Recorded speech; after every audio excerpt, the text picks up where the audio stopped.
Apa bisa dibenarkan jika sayang pada sahabat harus memberikan luka sebagai bentuk perlindungan? Padahal luka yang diberikan itu membuat mental sosok penyinta Hujan itu merasa dirinya itu penuh kesedihan tanpa tahu kapan air mata itu berhenti. Dia merasa, apa aku ini penuh kesedihan? Apa nggak ada kebahagiaan yang pernah aku rasakan? Aku perlu tempat untuk bisa mendengarkan keluh kesahku. Aku perlu itu. Aku juga perlu dapat kasih sayang oleh ayah. Kapan itu? Dan itu yang dirasakan oleh Asaf Velaskaini Diana Putri. Novel ini menjelaskan tentang seorang cewek yang bernama Asafela yang menyukai air hujan sesuai dengan kehidupannya yang benar-benar pelik dan mengandung air mata yang tidak henti-hentinya. Kenapa? Karena dalam kehidupannya dia tidak pernah sama sekali mendapatkan kasih sayang oleh ayahnya. Hanya pelecehan, terus juga pemukulan dan perlakuan kasar. Sampai dia juga dibanding-bandingkan dengan kakaknya yang bernama Jisa, mulai dari akademik dan non-akademik. Padahal dia sudah berusaha dengan sekeras mungkin, mulai dari latihan balet, terus ikut lomba sana sini dan menang, sampai memberikan nilai yang terbaik di sekolahnya. Tapi tidak ada apresiasi dari ayahnya. Dia merasa, kenapa aku udah melakukan yang terbaik kok malah tidak dihargai?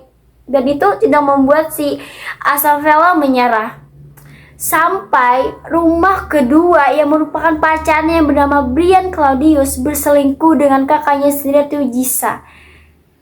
Berselingkuh itu ketahuan setelah Brian itu kecelakaan dan donor mata. Aneh banget gak sih pas donor mata kok udah kayak berpindah itu berpaling gitu. Kayak hati itu dibuat dari mana sih gitu. Mata yang ketutup kok hati berpindah gitu. Belum itu juga saat Asafela menunggu bis di halte, Jisa mendekati dan dia bilang pengen pulang bersama. Padahal itu cuma akal-akalan dia doang dan membuat skenario kalau dia tuh dibully oleh Asafela dengan cara membuka dua kancing seragam sekolahnya dan mengambil rumput kotor dan dikenakannya di seragamnya. Seolah-olah tuh dia mengalami pembulian. Dan orang-orang yang berlalu lalang tuh percaya kalau itu benar-benar dilakukan oleh Asafela. Dan di saat itu Asafela itu merasa dipojokkan. Di dalam rumah sakit, Asafela bagaikan tahanan, dia cuma dijaga sama polisi. Sedangkan Jisa dia ditemani oleh Brian dan ayahnya.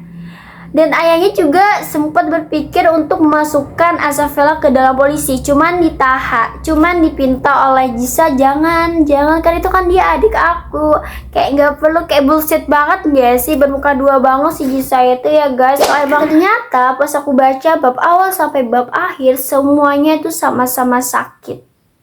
Bukan cuma Asafela, melainkan tokoh-tokoh pendukung juga sama-sama sakit. Dan aku akan sebutkan siapa orangnya dan kenapa mereka juga sakit, apa penyebabnya.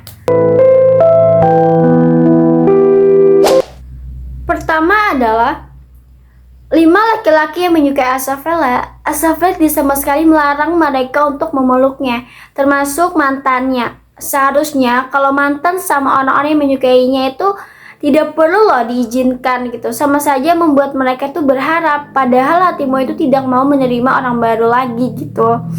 Dan di sini juga yang gak expect bagiku juga adalah kalau 5 laki-laki itu mampu gitu menyimpan 2 raga dalam satu hati. Kok bisa, gimana gitu caranya? Kalau emang lo tuh gak bisa diterima oleh satu pihak, kok malah cari ke lain gitu, kayak mana? Yang kedua adalah tidak mendapatkan kasih sayang seorang ayah. Dan juga ada yang iri karena dia itu tidak bisa mendapatkan kebahagiaan seperti saudarinya. Yang ketiga adalah melukai yang dikatakan sebagai perlindungan, malah berjalannya waktu luka itu benar-benar berasal dari hati nurani. Terus di bagian akhir kalian akan berpikir si topeng kelinci itu baik atau enggak sih, dan kalian akan tahu jawabannya setelah habis baca novel ini. Apa sih amanatnya? Yang pertama adalah sekuat-kuatnya manusia pasti ada titik di mana kata lelah. dan ingin berpikir untuk menyerah. Dan itu statement yang salah. Seharusnya kata lelah itu perlu digubris dan tunjukkan kalau kamu manusia yang kuat dan tangguh.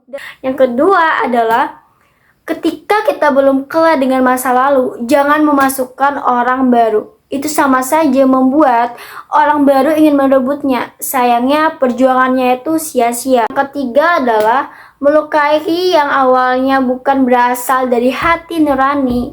Malah berjalannya waktu, melukai itu benar-benar dilakukan dengan sadar tanpa ada penyesalan. Segitu aja dari aku. Jangan lupa untuk like, subscribe, dan comments. Bye. Next video apa lagi?